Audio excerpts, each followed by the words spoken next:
So today we're going to be looking at the LG43UD79 4K monitor. It's actually 42.51 inches IPS with a 10-bit color display 4K monitor. It's a very nice large size monitor with multitasking. It does have 4 HDMI inputs, 2 of which are 4K at 60 Hz and 2 of which are 4K at 30 Hz. And you can have all 4 of them displaying simultaneously in 4 separate quadrants, or you can have one input that displays the entire monitor. It does come with a quality assurance report which shows the color output. However, we will see later on that when I did do the color calibration using the i1 DisplayPort, the colors were not that accurate, obviously compared to the P3 color support on the MacBook Pro Retinas 2016 and later, or even the 34-inch UM95 LG's 21:9 IPS displays, which are supposed to be only 8-bit. However, they do offer a better picture representation and color representation compared to this. The accessories basically it comes with are the HDMI cable, a DisplayPort cable. The box did mention that there was a USB-C cable, however it only came with the adapter, and when I contacted LG, they said that was a mistake and they would not ship one out. The mount itself is actually fairly sturdy, pretty easy to put in. What you saw there was the bottom piece. Then it has a attachment on the back that can be left off if you will be using a VESA mount, 100 by 100. And that is the little block that goes into the back of the monitor, which is the monitor arm. It does not travel up and down, however it does have some play for movement back and forth.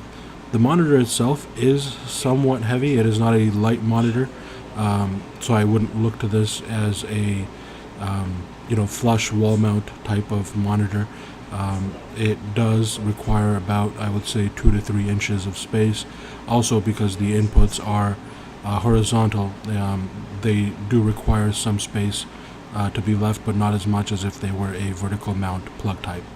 As you can see here, it's got the power, the RS323C input, the 4 HDMIs, a DisplayPort, and a USB-C. It also has uplink for 2 USB 3.0 plugs. One thing I have noticed, however, was that the speed on the USB 3 is pretty good. However, if you're using both ports simultaneously for data transfer, they do tend to slow down. As you can see, the mount goes into the back, very simple like that. There are 4 screws that you would put in, and it is held in place fairly easily. Once you put those back in, the other plastic cover protects it, giving it a flush look. So there is no metal sticking out of the back. So it is a nice clean look to it. Now, I do have to let you know that I did end up not keeping this monitor after using it for, I want to say about a week or so. The colors were good, not great. When I did calibrate, I could never really get below a delta of about 2 to 3. It was always in the 4 to 5 range. So the color reproduction was somewhat of an issue with the monitor. This may not hold true for every unit.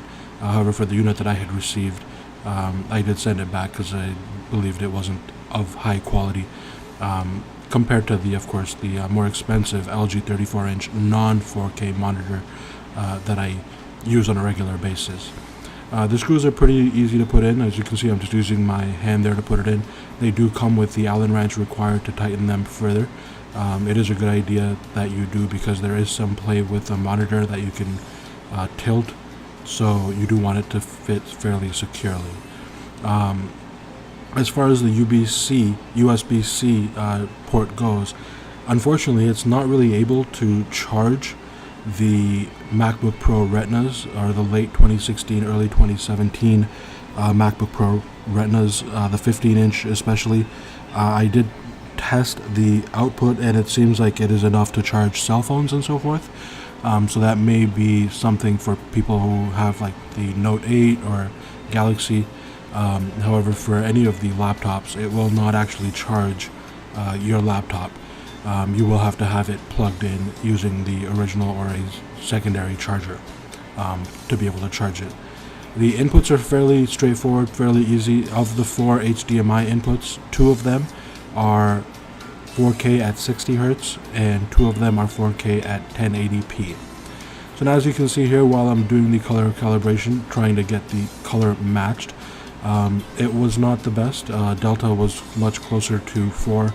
I prefer under 1. Obviously under 2 is still considered fairly well, and that is of course in comparison to the LG43UD79 monitor, which is able to consistently get below the delta of 1. If you have any questions, please leave them below, and I hope you enjoyed the video, and I will make some more soon. Thank you.